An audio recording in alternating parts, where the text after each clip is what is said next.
All right, what's the best money line on the board here, AJ?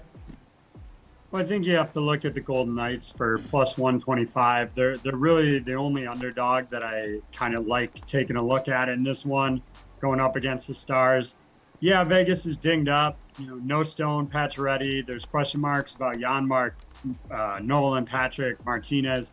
But Dallas, who has their stars in the lineup, just isn't getting any production out of them. You've got Ben, Radulov, and Hintz, who each have 1 assist apiece through the first 6 games. I guess I'd rather have my stars out of the lineup entirely than having them not produce. So I think the other thing to watch here is whether or not they rest Holtby. He's played 3 or 4 in a row right now. If he gets the night off, cold Anton Khudobin coming into this one would make me even more favoring the Vegas Golden Knights in this one here. All right, Paul, how about you, dude? When it's an October home game, and when is an October home game an important one, guys? It's when you face a division rival that you have to surpass this season. That's the case for the Florida Panthers, who host the Bruins this evening. We know what we're going to get from the Bees most nights, but the Panthers have heard all summer how they're expected to challenge the big boys in the East. We already saw them handle Lightning last week. I say that Coach Hugh has them similarly motivated and look for another early statement-type win for the Cats tonight.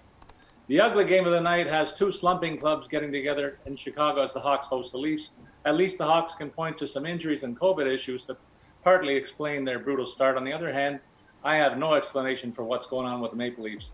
They should not be a minus 170 favorite, and I have to think the Hawks look at this game as a real chance for them to get off the mat. Take the home side at plus 140. I'm polishing up my resume to really help the Toronto club that is sinking real low.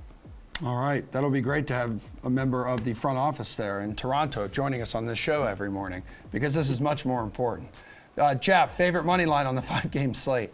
You're damn right this is much more important. I'm trying to make some money here, Emerson. God, I don't mind that Blackhawks call at all. I agree with Paul that the Maple Leafs at this point should not be minus 190 against anyone. I'm going to go against Paul, though, and I'm going to take the Bruins as underdogs, plus 110. Again, the Panthers are a nice team. I'm not shocked that they've gotten off to a good start. They made some good additions. At the same time, it looks like we're going to get Sergei Bobrovsky in net here. And I'm just waiting for the wheels to fall off a little bit here, because that's kind of what we've seen from Bobrovsky throughout his career. Hot stretches followed by very cold stretches. And I think the Bruins come in here, they're starting to click. They've scored 4 more goals now in their last 2 games. Their top line is off the mat. They've got that secondary scoring this year.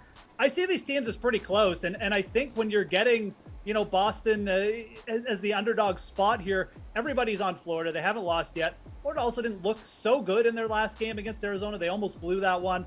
I think the Bruins, there's a little bit of value here at the very least, taking them on the money line. They're probably getting a little bit discounted here. So I'm going to go against Paul. That's going to be my favorite money line. Definitely don't hate the long shot play with Chicago, though, either.